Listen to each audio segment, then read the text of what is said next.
નમસ્તે મિત્રો, આજે આપણે વાત કરવાના છીએ દુબઈ ફરવા ગયેલા પતિ પત્ની સાથે બનેલી ઘટના.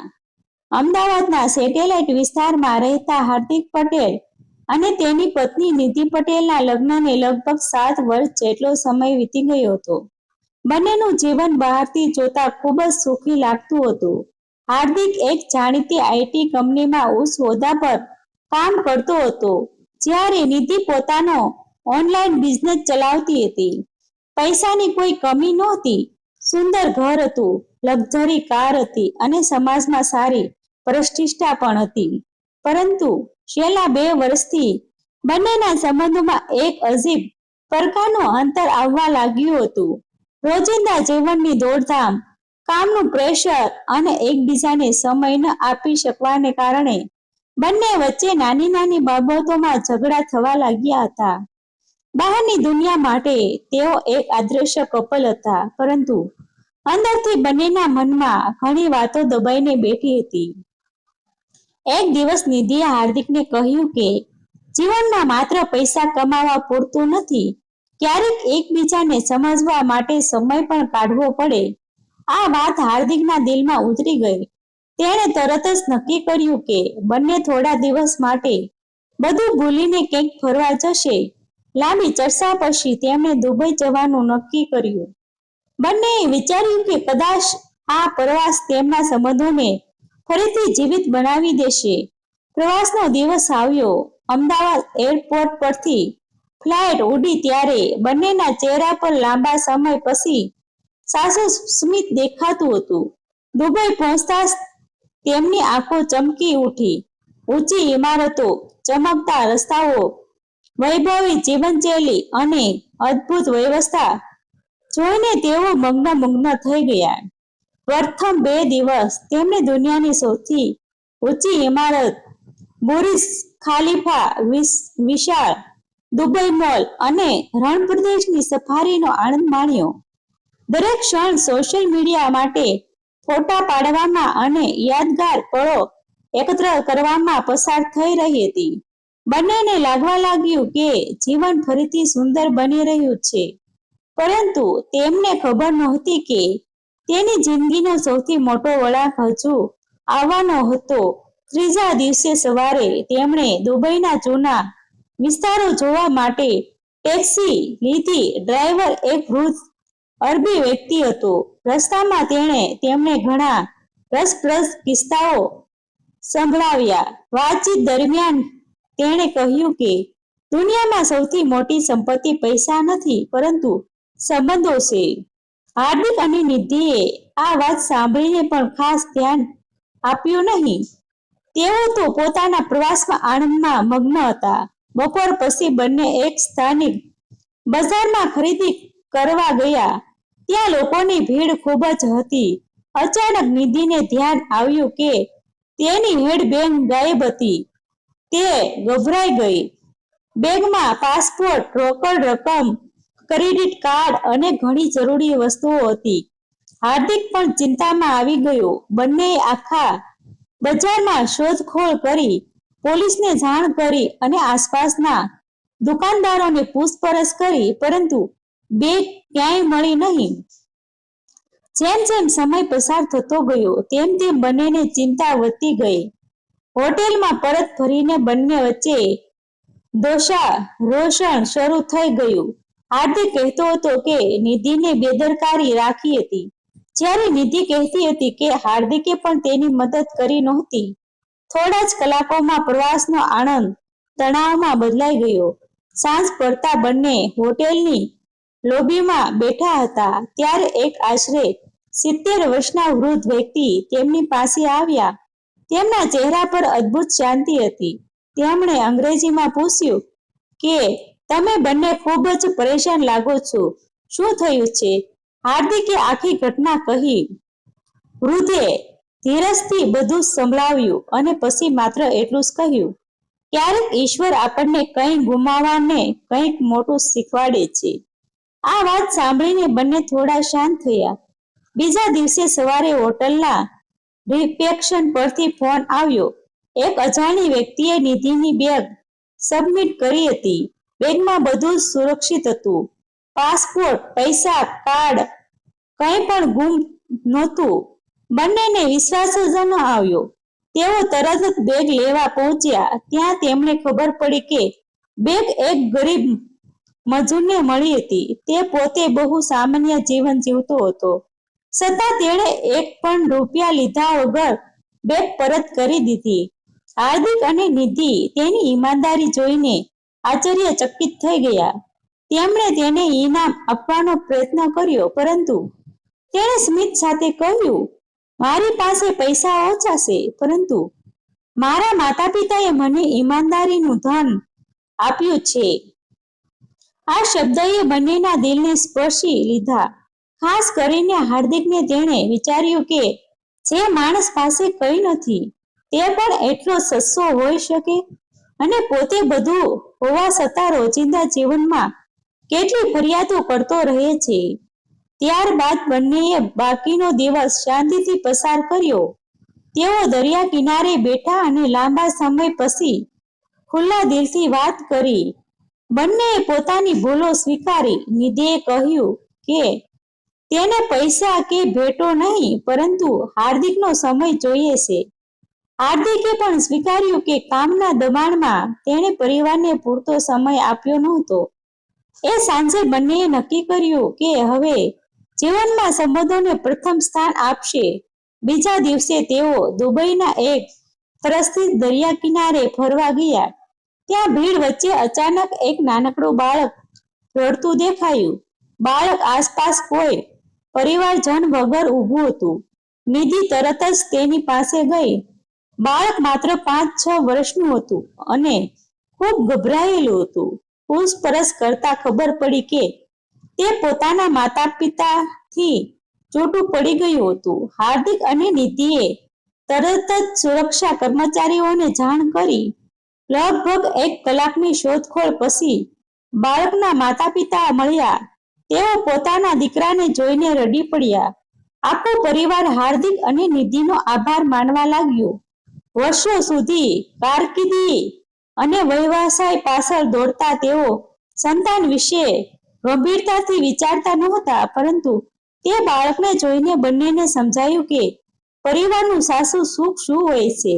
એ રાત્રે હોટલના રૂમમાં બંને લાંબા સમય સુધી ભવિષ્ય વિશે ચર્ચા કરતા રહ્યા. તેમને લાગ્યું કે કદાચ ઈશ્વરે દુબઈમાં તેમને માત્ર ફરવા માટે નહીં, પરંતુ જીવનનો સાચો અર્થ સમજાવવા માટે મોકલ્યા હતા. દુબઈમાં વિતાવેલા દિવસોએ હાર્દિક અને નિધિના જીવનમાં ઘણા ફેરફારો લાવી દીધા હતા.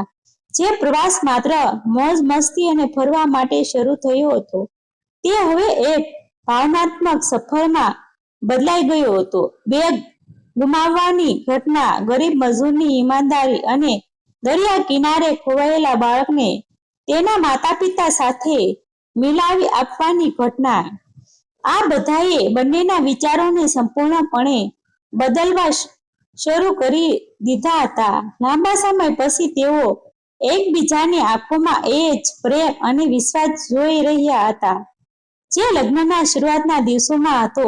પરંતુ દુબઈમાં તેમને છેલ્લી રાત્રે એવી ઘટના બનવાની હતી જે તેમના જીવનની દિશા જ બદલી નાખશે. પ્રવાસનો અંતિમ દિવસ હતો.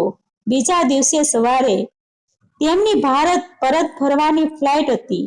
સાંજે બંનેએ વિચાર્યું કે આખરી રાત્રે શહેરને એકવાર ફરી નજીકથી માણવું જોઈએ. તેથી તેઓ શહેરના એક સુંદર વિસ્તારમાં ફરવા નીકળ્યા. રાત્રિના સમયે આખું દુબઈ રંગબેરંગી લાઇટોથી ઝગમગી રહ્યું હતું. ઊંચી ઇમારતો જાણે આકાશ સાથે વાતો કરતી હોય એવું લાગતું હતું. રસ્તાઓ પર હજારો લોકો પોતાના પરિવાર સાથે આનંદ માણી રહ્યા હતા. હાર્દિક અને નિધિ પણ હાથમાં હાથ નાખીને ધીમે ધીમે ચાલતા હતા. ઘણા સમય પછી બંનેના દિલમાં અદ્ભુત શાંતિ હતી. ચાલતા ચાલતા તેઓ એક નાનકડા પાર્ક પાસે પહોંચ્યા. ત્યાં થોડાક લોકો બેઠા હતા. એક ખૂણામાં એક વૃદ્ધ મહિલા એકલી બેંચ પર બેઠી હતી. તેમના ચહેરા પર અજીબ પ્રકારની ઉદાસી દેખાતી હતી. નિધિનું ધ્યાન તેમના તરફ ગયું. તેણે હાર્દિકને કહ્યું કે ચાલો તેમની પાસે જઈને. બંને તેમની નજીક પહોંચ્યા અને સામાન્ય વાતચીત શરૂ કરી. શરૂઆતમાં મહિલાએ બધું ઓછું બોલ્યું, પરંતુ પછી ધીમે ધીમે પોતાના જીવનની વાતો જણાવવા લાગી. તેઓ મૂળ ભારતના હતા અને લગભગ 30 વર્ષ પહેલા પોતાના પરિવાર સાથે દુબઈ આવ્યા હતા. પતિનું વર્ષ પહેલા અવસાન થઈ ગયું હતું. 2 દીકરાઓ મોટા થઈને પોતાના જીવનમાં વ્યસ્ત થઈ ગયા હતા. હવે તેઓ એક વૈભવી ઘરમાં રહેતા હતા. પૈસાની કોઈ કમી નહોતી, પરંતુ તેમની પાસે વાત કરવા માટે કોઈ નહોતું. વૃદ્ધ મહિલાની આંખોમાંથી આંસુ વહેવા લાગ્યા. તેમણે ધીમા અવાજે કહ્યું, મારા દીકરાઓ મને બધું આપે છે, પરંતુ સમય નથી આપતા. ક્યાંક આખા અઠવાડિયા સુધી કોઈ મારી સાથે બેસીને 5 મિનિટ વાત પણ કરતું નથી. હું દરરોજ આ પાર્કમાં આવું છું કારણ કે અહીં અજાણ્યા લોકો સાથે 2 શબ્દ બોલી શકું છું. આ શબ્દ સાંભળીને નિધિની આંખો પણ ભીની થઈ ગઈ. હાર્દિકનું દિલ પણ કંપી ઉઠ્યું, કારણ કે તેને અચાનક પોતાના માતા પિતાની યાદ આવી ગઈ. અમદાવાદમાં રહેતા તેના વૃદ્ધ માતા પિતા ઘણીવાર ફોન પર કહેતા હતા કે બેટા, ક્યારેક સમય કાઢીને આવી જા, પરંતુ કામના બહાને હાર્દિક મહિનાઓ સુધી તેમને મળવા જતો નહોતો. તે રાત્રે હોટેલ પરત ફર્યા પછી હાર્દિકને ઊંઘ જ ન આવી. વૃદ્ધ મહિલાના શબ્દ તેના કાનમાં સતત ગૂંજી રહ્યા હતા. તેણે વિચાર્યું કે જો આવતીકાલે તેના પોતાના માતા પિતા પણ આવી જ એકલતા અનુભવતા હોય તો? પૈસા, સફળતા અને પ્રતિષ્ઠા પાછળ દોડતા દોડતા તેણે જીવનની સૌથી કિંમતી વસ્તુ પરિવારને ક્યાંક પાછળ મૂકી દીધો હતો. રાત્રિના લગભગ 2 વાગ્યે તેણે પોતાના પિતાને ફોન કર્યો. ફોન વાગતા જ પિતાએ તરત ઉપાડી લીધો. અવાજમાં ખુશી સ્પષ્ટ દેખાતી હતી. હાર્દિકે માત્ર એટલું જ પૂછ્યું, પપ્પા, તમે કેમ છો? આ સાંભળીને બીજી બાજુ થોડી ક્ષણ શાંતિ છવાઈ ગઈ. પછી તેના પિતાનો ધીમો અવાજ આવ્યો, બેટા, તું આટલી રાત્રે ફોન કરે છે, એટલે ચોક્કસ બધું સારું હશે ને? આ સરળ પ્રશ્ન હાર્દિકનું હૃદય હલાવી નાખ્યું. બીજા દિવસે સવારે બંને ભારત પરત ફરવા માટે એરપોર્ટ પહોંચ્યા. ફ્લાઇટમાં બેઠા પછી પણ હાર્દિક વિચારમાં ખોવાયેલો હતો. અમદાવાદ પહોંચ્યા પછી તેણે સીધું ઘર જવાની જગ્યાએ પોતાના ગામ જવાનો નિર્ણય લીધો. નિધિ પણ તેની સાથે હતી. જ્યારે તેઓ ગામમાં પહોંચ્યા ત્યારે તેમના માતા પિતા તેમને જોઈને આશ્ચર્યચકિત થઈ ગયા. કોઈ પૂર્વ જાણ કર્યા વગર તેઓ અચાનક આવી પહોંચ્યા હતા. માતાની આંખોમાં ખુશીના આંસુ આવી ગયા. પિતાના ચહેરા પર વર્ષો પછી સાચું સ્મિત દેખાયું. તે દિવસ પછી હાર્દિકના જીવનમાં એક નવો અધ્યાય શરૂ થયો. તેણે પોતાના કામના કલાકો ઘટાડ્યા. દરેક અઠવાડિયે માતા પિતા સાથે સમય પસાર કરવાનું શરૂ કર્યું. નિધિએ પણ પોતાના બિઝનેસની સાથે પરિવારને વધુ મહત્વ આપવાનું નક્કી કર્યું. થોડા મહિનાઓ પછી બંને એક એવો નિર્ણય લીધો જેને સાંભળીને આખું પરિવાર આશ્ચર્યચકિત થઈ ગયું. તેમણે શહેરની બહાર એક વિશાળ જમીન ખરીદી અને ત્યાં વૃદ્ધ લોકો માટે એક સેવા કેન્દ્ર શરૂ કર્યું. ત્યાં એવા વૃદ્ધોને રહેવાની અને સંભાળવાની વ્યવસ્થા કરવામાં આવી જેઓ પોતાના સંતાનોની વ્યસ્તતાના કારણે એકલતા અનુભવતા હતા. શરૂઆતમાં ઘણા લોકોએ લાગ્યું કે આ માત્ર એક સામાજિક પ્રોજેક્ટ હશે, પરંતુ હાર્દિક અને નિધિ માટે આ તેમના જીવનનું ધ્યેય બની ગયું. તેઓ દરરોજ વૃદ્ધો સાથે સમય વિતાવતા, તેમની વાતો સાંભળતા અને તેમને પરિવાર જેવો પ્રેમ આપતા. ધીમે ધીમે તે સેવા કેન્દ્ર સમગ્ર રાજ્યમાં જાણીતું બનવા લાગ્યું. ઘણા લોકો ત્યાં મદદ માટે આગળ આવ્યા. અનેક વૃદ્ધોના જીવનમાં ફરીથી ખુશી આવી. એક દિવસ ત્યાં રહેતા એક વૃદ્ધ દાદાએ હાર્દિકને હાથ પકડીને કહ્યું, બેટા, પૈસા તો ઘણા લોકો કમાઈ લે છે, પરંતુ માણસોના દિલ જીતનાર બહુ ઓછા હોય છે. આ શબ્દ સાંભળીને હાર્દિકની આંખોમાં આંસુ આવી ગયા. તેને સમજાઈ ગયું કે દુબઈની સફરે તેને દુનિયાની સૌથી મોટી ભેટ આપી હતી. જીવનનો સાચો અર્થ. વર્ષો પછી જ્યારે લોકો હાર્દિક અને નિધિને તેમની સફળતાનું રહસ્ય પૂછતા, ત્યારે તેઓ હંમેશા એક જ વાત કહેતા, દુનિયામાં સૌથી મોટું રોકાણ શેર બજારમાં કે બિઝનેસમાં નથી, પરંતુ પોતાના સંબંધોમાં છે. પૈસા ફરી કમાઈ શકાય, સમય ફરી મળી શકતો નથી. દુબઈનો તે પ્રવાસ માત્ર એક ટૂર નહોતો, તે એક એવો વળાંક હતો જેને બે લોકોનું નહીં પરંતુ સેંકડો વૃદ્ધોના જીવનનું ભવિષ્ય બદલી નાખ્યું. અને કદાચ એટલા માટે જ કહેવાય છે કે ક્યારેક આપણે ફરવા માટે નીકળીએ છીએ, પરંતુ પાછા ફરીએ ત્યારે આપણે પહેલાના માણસ જ રહેતા નથી. જીવન આપણને રસ્તામાં એવી શીખ આપી જાય છે જે કોઈ પુસ્તક, કોઈ ડિગ્રી કે કોઈ સંપત્તિ ક્યારેય આપી શકતી નથી. અંતે માણસ પાસે રહે છે તો માત્ર તેના સારા કર્મો, સંબંધો અને એકબીજા લોકોના ચહેરા પર લાવેલી ખુશી. અને હાર્દિક તથા નિધિએ એ સત્ય પોતાના જીવનથી સાબિત કરી બતાવ્યું.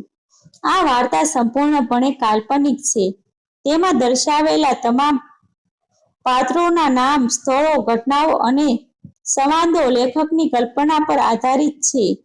જો કોઈ વ્યક્તિ, સ્થળ અથવા વાસ્તવિક ઘટના સાથે કોઈ સામ્યતા જણાવો તો તેને માત્ર સંયોગ માનવો. આભાર મિત્રો. ગમે તો શેર કરી દેજો.